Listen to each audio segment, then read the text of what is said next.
Amém. Glória a Deus. Louvado seja o nome de Jesus. Amém? Isso é uma noite de vitória, meu irmão. Na minha vida e na sua vida. Eu louvo a Deus e agradeço a Deus pela oportunidade de estar aqui nessa igreja, congregando aqui nessa casa onde eu fui acolhido, fui recebido. E Deus tem trabalhado na minha vida, sabe, querido? Deus tem feito na minha vida, na vida da minha família. Hoje nós estamos todos aqui, minha mãe, minhas irmãs, minha esposa, meus filhos, sobrinhos, minha tia Dora, todos. E ainda tem muito por vir. Mano, meu primo, cadê Mano? Olha lá, Adeudo Costa, meu primo. Abra a sua palavra comigo, querido, no livro de João, no capítulo 13.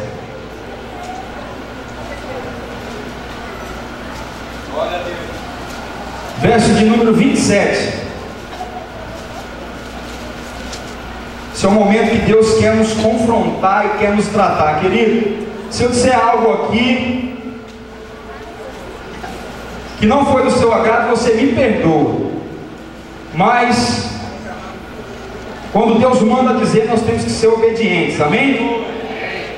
Então tem coisa que nós não podemos olhar para o homem. Você não vai olhar para mim nessa noite, mas vai olhar para Deus. Não que eu vou te dar uma paulada, não, mas eu vou chamar a sua atenção para algo que Deus quer nos trazer nessa noite. Uma palavra muito poderosa, edificante para as nossas vidas, à medida que você abrir o seu coração e deixar Deus te tratar, porque não é o homem que trata, e sim Deus. Então a palavra vem confrontar o seu coração e confortar o seu coração.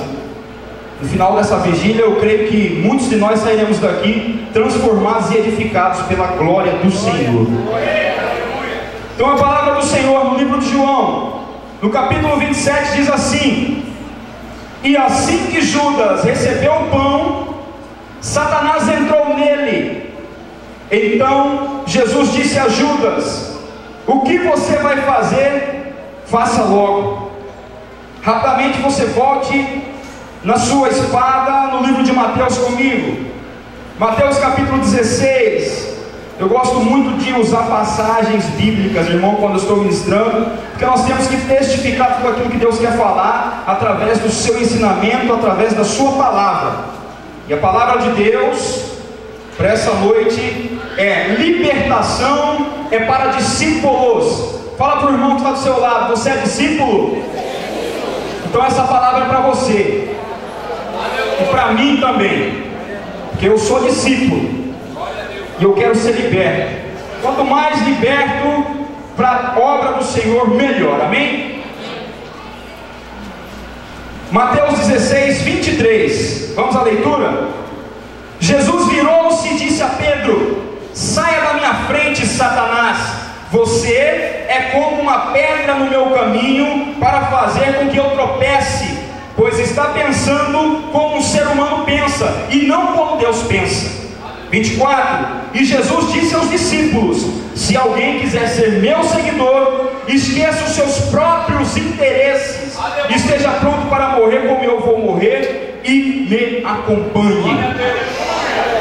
Então o Senhor, Ele diz que quem quiser ser seguidor dele tem que esquecer os seus próprios interesses. Meu irmão, minha irmã, às vezes o seu interesse é o seu orgulho. Às vezes o seu interesse é a sua falta de humildade. Amém ou não amém? Existe, irmão, dois segredos. Nós falamos aqui de dois discípulos de Jesus, Judas e o outro Pedro. Os dois eram discípulos de Cristo, porém quando ainda estavam andando com Jesus, eles ainda não eram homens que honravam o seu mestre. Porque nós podemos ver nessas escrituras, nas palavras, que Jesus repreendeu tanto Judas como repreendeu Pedro. Mas posteriormente a isso, os dois tomaram caminhos opostos, caminhos diferentes. Judas continuou sendo desonesto e continuou desonrando o Senhor Jesus. Já Pedro, ao ser repreendido por 2 ou 3 vezes, até quando foram prender Jesus, ele sacou da espada e cortou a orelha de Malco. E ao cortar a orelha de Malco, eu creio que ele já estava tratado, porque ele tomou a frente e defendeu o Senhor Jesus. Então são pessoas, discípulos, que tomaram caminhos diferentes, e é isso que nós vamos falar nessa noite. Aleluia! Nós fomos criados para honrar, meu irmão. O ser humano, Marquinhos pregou ontem, foi quinta, né, Marquinhos? Cadê ele? Quinta-feira, e ele deixou bem claro a respeito da honra. Ele disse bem claro, quando Satanás ele foi lançado, tirado da presença de Deus, e ele disse que todos aqueles que desonram não merecem estar na sua presença. Não foi isso? Quem estava aqui na quinta-feira? Sim. Glória a Deus. Então, continuando esse ensinamento que o nosso pastor nos trouxe, nós vamos falar a respeito da honra. Porque existem 2 caminhos: o caminho do sucesso e o caminho do fracasso. Qual é o caminho do sucesso? Quando você decide honrar. Honrar quem? Ou desonrar a quem? Existem 2 caminhos a ser seguido. Quando você trilha o caminho do sucesso, quando você trilha o caminho da honra, automaticamente você chega ao sucesso. Sucesso no seu ministério, sucesso na sua casa, sucesso no seu trabalho. E quando você trilha o caminho da desonra, é certo com que você será uma pessoa fracassada. Fracassada onde? No seu relacionamento conjugal, no seu relacionamento com os seus filhos, no seu relacionamento dentro da sua empresa, onde você trabalha, e o seu relacionamento com o seu ministério. Quando você trilha o caminho da desonra, é certo o fracasso. Abra comigo em Provérbios, capítulo 28, capítulo 31, desculpa. Provérbios 31.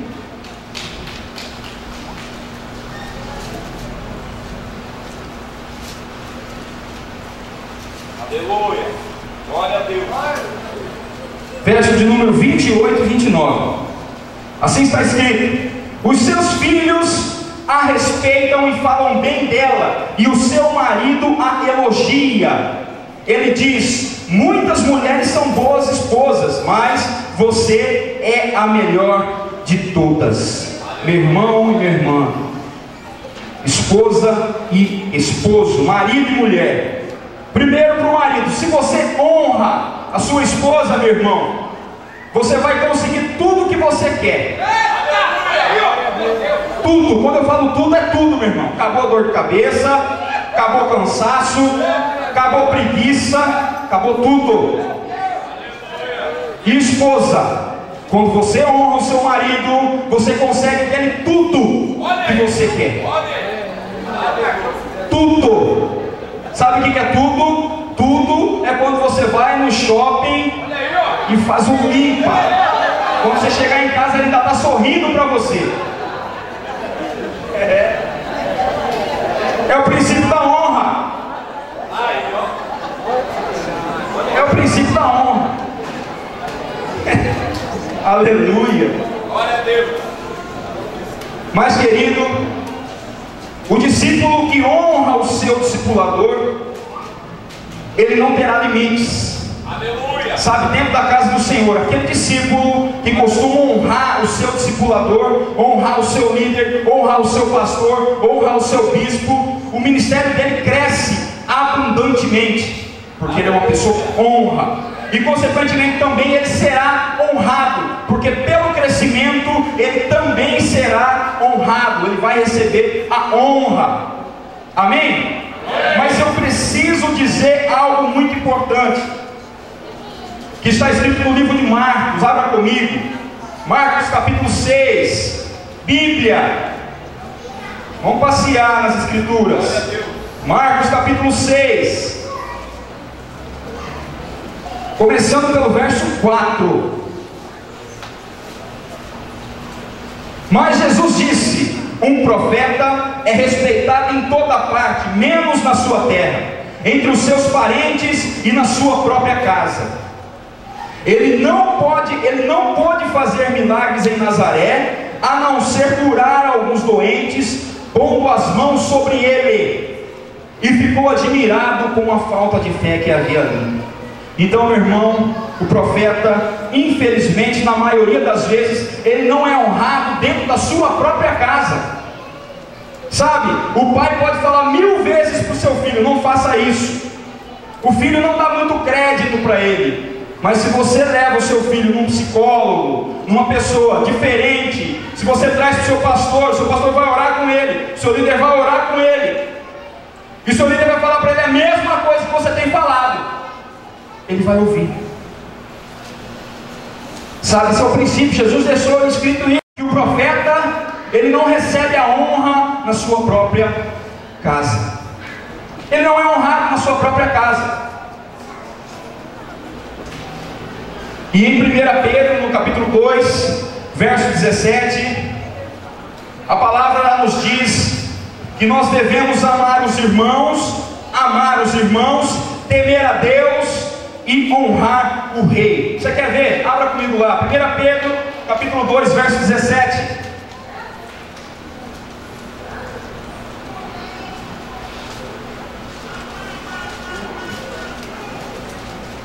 1 Pedro 2,17. Primeiro nós estamos dando uma leve introdução sobre o que é honra, para nós entrarmos na palavra principal, amém? Verso 17 diz assim: respeitem todas as pessoas, amem os seus irmãos na fé, temem a Deus e respeitem o imperador. O imperador aqui, querido, é a figura, é o sentido figurativo do seu líder, do seu pastor, do seu discipulador, do seu bispo. Nós devemos dar um respeito à pessoa que tem a autoridade sobre a nossa vida. Nós devemos honrar sempre a pessoa que tem a autoridade sobre a nossa vida, porque está escrito também que todo aquele que foi colocado como autoridade em nossa vida foi colocado por Deus. Então, se foi colocado por Deus, nós devemos honrar sempre. Mas eu quero aqui compartilhar com a igreja rapidamente 3 pontos de desonra que acontece em nossas vidas. O primeiro ponto, a desonra, que ela é aberta. Aqueles que andam nesse nível demonstram total falta de temor e respeito e de educação. Abra lá em Gênesis capítulo 9. A desonra aberta, aquela desonra onde o discípulo ele procura expor toda a falha do seu discipulador, do seu pastor. 9:21 está escrito assim, ó: um dia Noé bebeu vinho, ficou bêbado e se deitou nu dentro da barraca. Cão, o pai de Canaã, viu que o seu pai estava nu e saiu para contar aos seus 2 irmãos.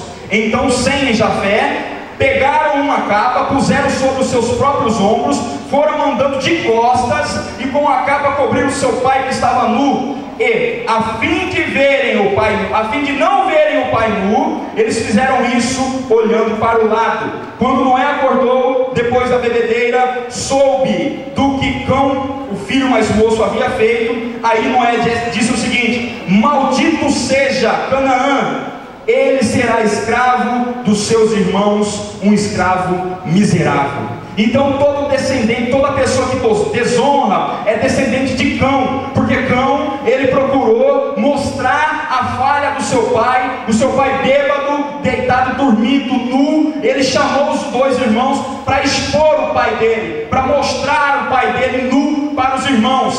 Meu irmão, minha irmã, mesma coisa tem acontecido no nosso meio. Quando o seu líder, quando o seu discipulador, ele falha, descendente de Cão, mostra a sua falha para todo mundo. Essa é a desonra aberta, onde o discípulo ele procura mostrar abertamente a falha do seu líder, do seu discipulador. Quando eu disse que libertação é para discípulo, meu irmão, o primeiro ponto que nós devemos tomar cuidado é com esse, sobre a desonra aberta, na hora de você expor o seu líder, o seu pastor. Diferentemente de Sem e de Jafé, os dois outros filhos de Noé, eles fizeram o que? Trouxeram uma capa de costas, chegaram na presença do pai e cobriram aquele pai. Se você é descendente de Sem e de Jafé, você não vai escancarar a falha do seu pastor, do seu líder, do seu discipulador para ninguém, porque essas pessoas são as pessoas que verdadeiramente honram o seu pai espiritual. Noé, no sentido figurativo da história, representa o pai. Quem é o nosso pai espiritual? Aquele que te ganhou, meu irmão, aquele que te lidera, aquele que cuida de você, aquele que ora por você. Então você tem que ajudar. Essa é a desonra aberta. E existe um outro tipo de desonra, a desonra sutil. Sabe qual é aquela desonra sutil? Aquela desonra com que você teme, você na frente da pessoa, você honra a pessoa, mas a pessoa vira as costas de você, desce o sarrafo. Isso precisa ser arrancado de dentro do nosso meio, do povo de Deus. Essa falta de honra, essa desonra. E eu tenho um versículo bíblico, um texto bíblico que me mostra muito bem isso. Está lá em 2 Samuel, no capítulo 15.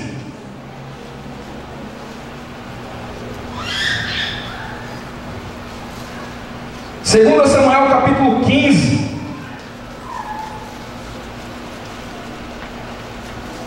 A desonra sutil. Nós temos que tomar cuidado com isso, para tirar do nosso meio esse espírito enganador, esse espírito de desonra. Está escrito assim no verso 2: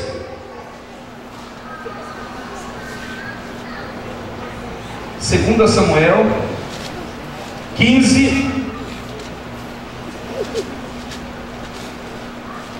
2. Aleluias. Ele se levantava cedo e ficava no portão da cidade, onde a estrada terminava. Quando uma pessoa chegava ali com algum caso para o rei Davi resolver, Absalão a chamava e perguntava de onde era. E quando a pessoa respondia: Senhor, eu sou de tal tribo de Israel, Absalão dizia: olhe, a lei está do seu lado, mas não há um representante do rei para ouvir o seu caso. Absalão também dizia: ah, se eu fosse o juiz aqui, então qualquer pessoa que tivesse uma questão ou um pedido poderia me procurar e eu faria justiça. Essa é a desonra sutil, porque na frente do rei Davi, ele honrava o rei, mas quando ele estava longe do rei, ele ia para o portão, esperar as pessoas entrarem, e ele distorcia todo o ensinamento. Sabe, meu irmão, essa desonra sutil, ela anda no meio do povo de Deus, quando um líder, ele vai pescar em uma célula do lado, quando uma pessoa vem procurar um líder, e esse líder, ele tem que encaminhar essa pessoa. De onde que você é? Quem é o seu líder, querido? Então vá procurar ele. Eu posso orar com você, mas você tem que procurar o seu líder. Você tem que estar debaixo da sua autoridade espiritual. Muito cuidado, querido. Essa noite o Senhor está abrindo seus olhos. Essa noite o Senhor está abrindo seus olhos. Essa desonra, ela é muito sutil, sabe? Nós temos que sempre encaminhar a pessoa para o pastor dela, a ovelha para o pastor, não trazer a ovelha para o nosso lado. Vem para cá, porque se eu fosse juiz, eu resolveria seu caso, como Absalão fez. Ele desonrou o rei Davi, desonrou o rei Davi. E a terceira desonra é a desonra da ignorância. É aquelas pessoas que desconhecem os aspectos práticos e muitas vezes desonram sem saber. Desonra sem saber. Lá em 2 Samuel, no capítulo 1, não precisa abrir lá não, está escrito uma história de um soldado que, quando Davi ele venceu os amalequitas, ele ia chegando na tribo. Saul tinha sido morto, junto com Jonatas, e ele foi contar para Davi: ó, o rei Saul morreu lá no campo da batalha, na guerra dos amalequitas. E Davi pergunta para ele: onde você é? Eu sou amalequita, mas porém vivo aqui no seu país. E como é que você sabe que Saul morreu com Jonas? Eu estava lá. Sem saber, ele confessa com a boca dele a desonra para com o rei Saul, porque ele viu Saul aparado pela lança, e Saul pede para ele: me mate. E ele vai e mata o rei Saul. Ele desonrou o rei Saul. E Davi, consequentemente, diz para ele: você vai morrer porque com a sua própria boca você confessou. Essa é a desonra da ignorância. Ou seja, muitas vezes, você mesmo sem saber, você desonra alguém. Desonra o seu pai, desonra sua mãe, desonra o seu tio, sua tia, seu avô, sua avó, seu líder, seu discipulador, seu pastor. E quando nós falamos de libertação, meu irmão, não tem como fugir de honra e de desonra. Porque muito tem acontecido no nosso meio, entre ministérios e às vezes dentro da própria casa do Senhor. Amém? Amém. Não é porque, meu irmão, que nós pregamos sobre cura e libertação que já estamos plenamente curados e libertos. Na realidade, Deus sempre nos faz ministrar aquilo que Ele quer falar conosco pessoalmente. O Evangelho é um Evangelho de mudança de mentalidade, mudança de convicção, mudança de sentimento e mudança de propósito e motivação.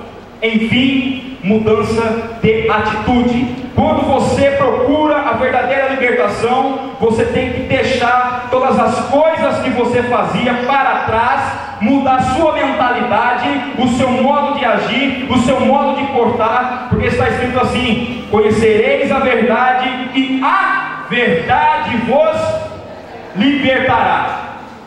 Quem liberta, meu irmão, é a verdade. O processo de libertação que ocorre dentro da igreja é válido e muito válido, porque tem que haver renúncia.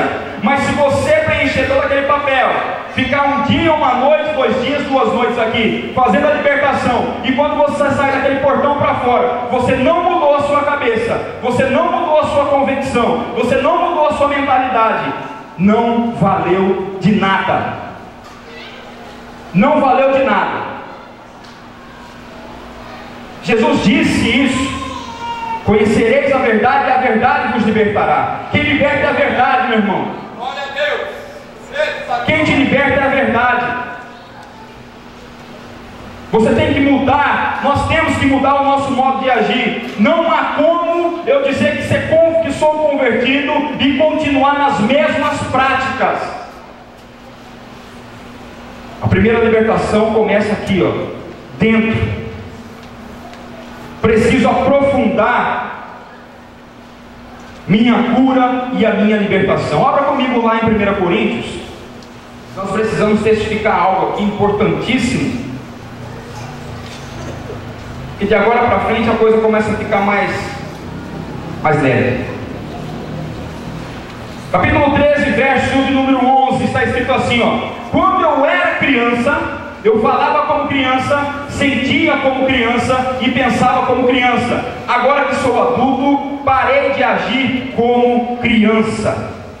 A maioria das pessoas aqui já passaram pelo encontro com Deus? Sim ou não? Sim. A maioria das pessoas já passaram pelo encontro com Deus. A maioria das pessoas aqui já passaram por algum tipo de libertação? Cura interior? Então eu não estou falando com criança, estou? A palavra está dizendo que quando eu era criança, eu falava como criança, sentia como criança e agia como criança. Amém ou não amém? Amém. Então, meu irmão, quando você sai, você passa por toda esse processo de libertação, de início de libertação na sua vida, nós não podemos então mais agora aceitar a melindrice. Nós não podemos mais aceitar a autocomiseração. Ai, coitadinho de mim, eu sou coitado, tenha dó de mim, gente. Isso não pode haver no nosso meio, porque nós deixamos de ser menino. Nós temos que avançar na cura e na libertação. Aleluia. Nós temos que avançar. E quando eu procuro avançar na cura e na libertação, eu não posso mais pensar como criança. Eu não posso mais pensar como menino. Se você continua pensando como menino ainda, querido e querida, você tem que voltar lá para a tribo Kids. Porque a palavra confronta. Se você fala não para o seu filho, pelo menos meu filho João Marcelo é assim, mas por quê, pai? Por quê? Sai batendo o pé. Essas são algumas características da pessoa que ainda é criança. E nós temos que entender isso. Nós temos que entender isso. E nós, como líderes, nós temos que procurar o quê? Colocar a pessoa no caminho, orientar, incentivar a sempre estar indo e nunca parar. Amém? O segundo ponto, nós precisamos crescer espiritualmente. E crescer espiritualmente é uma decisão sua. É uma decisão. Lá em Atos, no capítulo 9, no verso 20, o apóstolo Paulo, antigamente ele era chamado de Saulo, depois teve seu nome modificado. Ele mostrou muito bem isso, que ele queria crescer espiritualmente, porém ele toma uma decisão. Atos capítulo 9, deixa eu procurar aqui.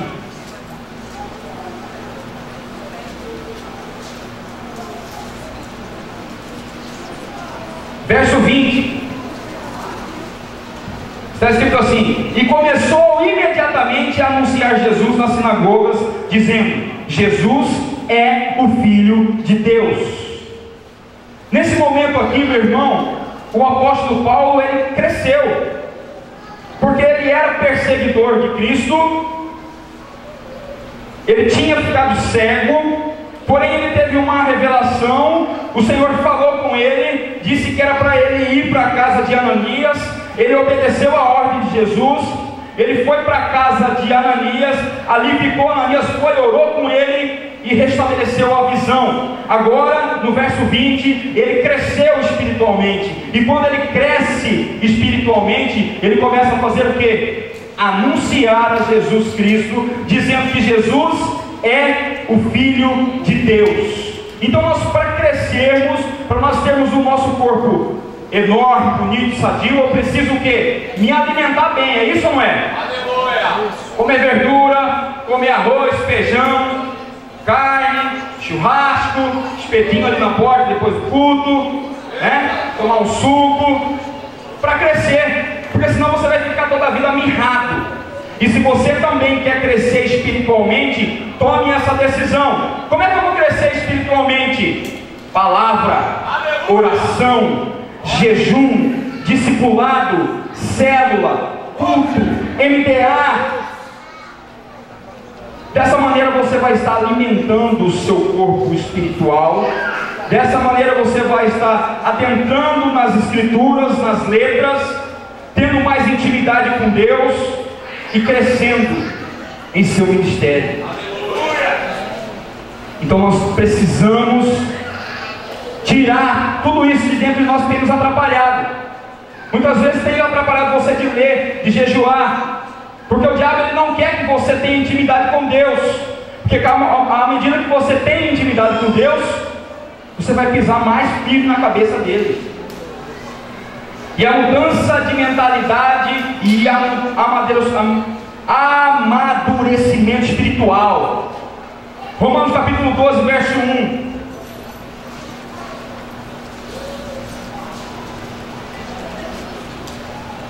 Aleluia. 12, verso 1.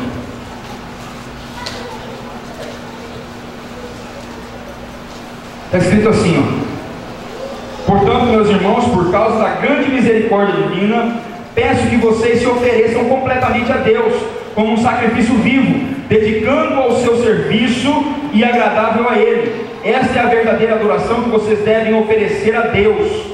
Não viva como vivam as pessoas deste mundo, mas deixe que Deus os transforme por meio de uma completa mudança da mente de vocês. Assim vocês conhecerão a vontade de Deus, isto é, aquilo que é bom, perfeito e agradável a Ele. Então quando você busca essa intimidade, você passa a entender e conhecer a vontade de Deus. E a vontade de Deus, ela é boa, perfeita e agradável. Aleluia. Sabe, meu irmão, muitas vezes nós somos a imagem, nós não somos aquela imagem que nós passamos para as pessoas. Isso tem que sair de dentro de nós. Às vezes eu pareço ser algo que eu verdadeiramente eu não sou. Às vezes eu tomo umas atitudes na frente de meu pastor porque ele está ali, mas por trás dele é diferente. Na frente do meu líder eu oro, eu jejuo, eu faço tudo certinho, bonitinho. Virou as costas, não vou jejuar nada. Sai fora, fica com fome. Infelizmente é isso. E nós temos que tirar esse espírito, nós temos que nos libertar disso, meu irmão, para buscar intimidade com Deus, para nós termos um acesso imediato a Ele. Por isso nós temos que buscar nos libertar de todo tipo de mal. E eu posso ser ainda mais curado e ainda mais liberto? Essa é uma pergunta. Eu posso ser ainda mais curado e mais liberto? Sim ou não? Nós podemos ser mais curados e mais libertos? Então eu quero levar você a uma reflexão. Eu quero que você curva a sua cabeça nessa hora. Nós vamos orar.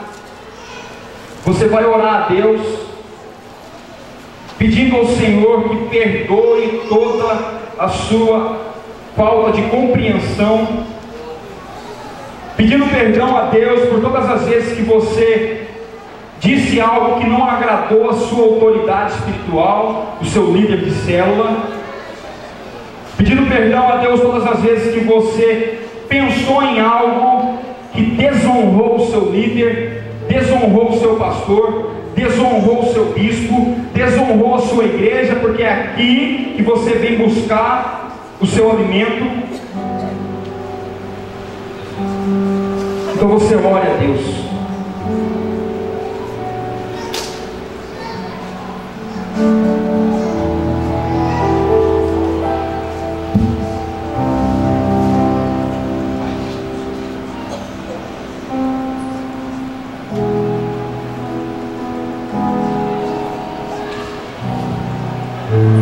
Meu irmão, pedindo perdão ao Senhor todas as vezes que você deixou de buscar intimidade com Ele, todas as vezes que você deixou de fazer a obra em 100%,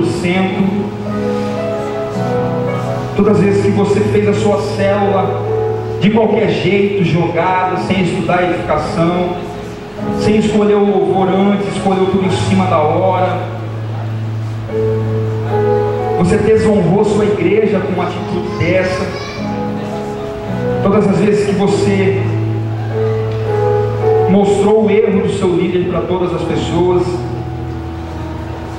mostrou o erro do seu pai espiritual, você expôs aquele que tem pagado o preço por você, que tem te ajudado.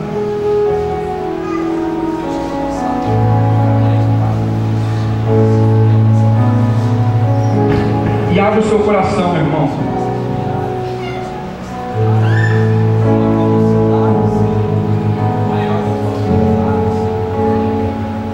Se você está aqui e há uma pessoa no nosso meio que você precisa pedir perdão para ela, não perca essa oportunidade de você honrar essa pessoa. Sente do lado dela, converse, peça perdão pela desonra. Você está aqui para ser liberto, querido. Você está aqui para sair daqui totalmente transformado, verdadeiramente transformado.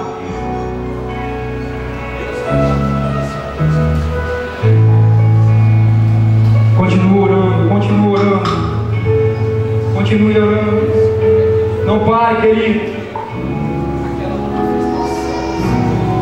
Não se sinta acanhado porque tem alguém, um irmão do seu lado. Não ore. Peça perdão a Deus. Confesse com a sua boca aquilo que você fez, que isso pode estar atrapalhando o seu crescimento espiritual, você desenvolver o seu ministério, você tomar posse da sua bênção. Peça perdão ao Senhor. Olha a Deus pedindo perdão por todas as desonras. Peça ao Senhor para mostrar, trazer à sua memória, agora à sua mente, aquilo que você falou que desagradou o coração dele. Isso tem te atrapalhado a crescer espiritualmente. Isso tem atrapalhado você crescer ministerialmente.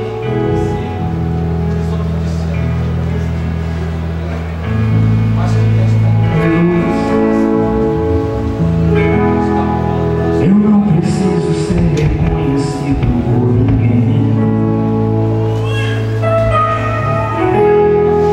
A minha glória é fazer com que conheçam a ti, e que diminua eu, para que tu cresças, Senhor, mais e mais.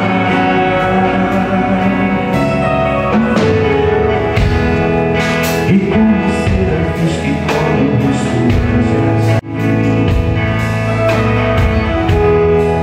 esconda o rosto para que veja tua face em mim, e que diminua eu, para que tu cresças, Senhor, mais e mais. No santo dos santos, a fumaça me esconde, são teus olhos me veem, debaixo de tuas asas é meu abrigo, eu nunca serei grato, a tua graça me faz. Sabe, irmão, às vezes a preguiça, às vezes a falta de vontade de estar na casa do Senhor faz com que nós desonremos a Deus, sabe? Essa igreja era para estar lotada nessa noite. Essa igreja era para estar com todas as pessoas buscando, porque tem muita gente aí fora, meu irmão, que está com sede de Deus. Tem muita gente aí fora que está precisando de ouvir apenas um Jesus te ama. Às vezes ela está a ponto de suicídio, às vezes ela está a ponto de matar o filho, matar a mãe, matar o pai, matar a esposa, e apenas um Jesus te ama muda toda a história daquela pessoa. Sabe, um dia eu estava vindo no centro, no CPA, e eu encontrei com o irmão José, filho da irmã Maria, e eu ainda não era convertido. E eu parei e dei uma carona para José. E José veio de lá do centro, meu irmão. Todo mundo que ele via na rua, ele falava: Jesus te ama e Jesus pode mudar a sua história. E eu não era crente, querido. E eu vi aquilo dentro do meu coração, aquilo batendo, pulsando, sabe? O Jesus te ama muda a vida de muitas pessoas. Nós temos que estar com o coração puro, com o coração aberto. Você que está aqui, busque. Você que está aqui, dobre a sua cabeça e ore verdadeiramente a Ele. Não perca essa oportunidade de honrar o seu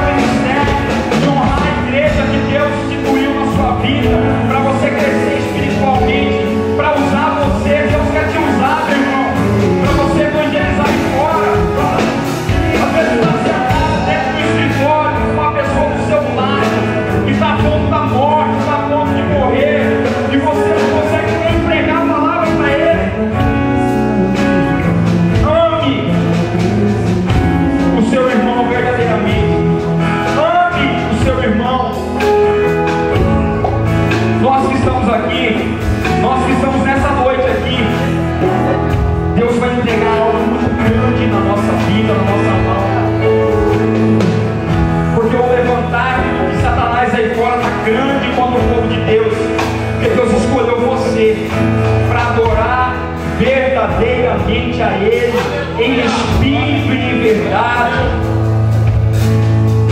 Nós podíamos colocar aqui uma mega estrutura de palco, som, iluminação para essa vigília, mas de que adianta tudo isso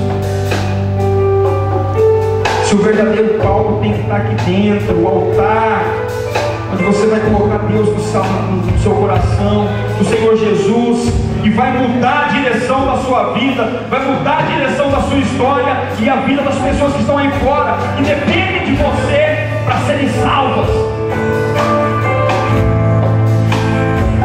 Nós poderíamos estar aqui tendo que alugar mais cadeira para a gente sentar, mas não, Deus quer isso. Deus quer vocês aqui, vocês que estão aqui conseguindo chegar, nós que conseguimos chegar, porque para mim também foi luta, meu irmão, para chegar até aqui hoje. Eu creio que para todo mundo foi luta para poder chegar até aqui hoje. Nós deixamos uma irmã nossa na cela lá com febre, tremendo, frio, porque o levantar do diabo na vida dela está grande. Nós fomos lá orar como irmãos na cela, como igreja, e viemos para cá para receber de Deus, para ministrar na vida dela amanhã. Eu queria pedir para que você deixasse o seu fora e orasse a Deus, pedindo perdão e agradecendo a Ele, porque você conseguiu chegar aqui nessa noite. Aleluia.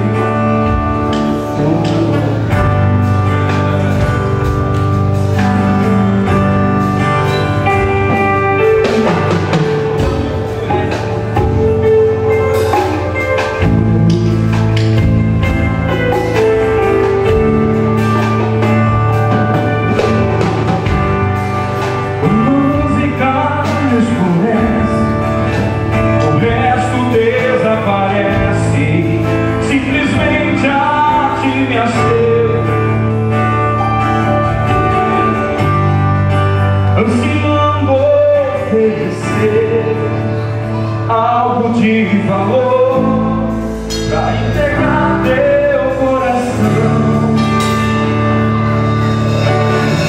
mais que uma canção eu te darei, pois apenas uma canção não é o que queres de mim.